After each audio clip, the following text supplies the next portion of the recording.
अवामी workers party अॻवान सिंगार नुनारी 36 ॾींहं बाद बाज़ियाब थी घर पहुची वियो। सिंगार नुनारी खे गंबर जे सताबो वारे इलाइक़े में छॾियो वियो।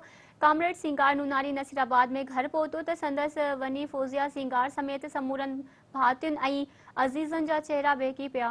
शहरनि में पिणु ख़ुशी जी लहर छाइजी वई।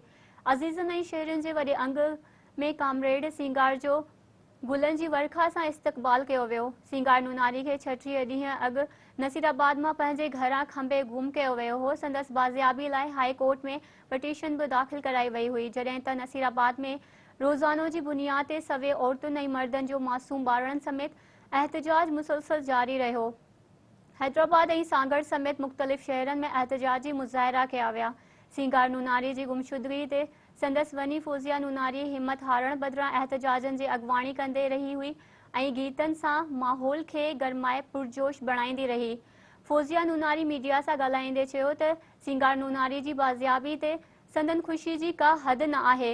सिंगार नुनारी जी बाज़ियाबी लाइ नसीराबाद वासियुनि समेत सॼे सिंध पंहिंजो एहतजाज रिकॉर्ड करायो, जंहिं ते हू संदन थोराइता आहिनि।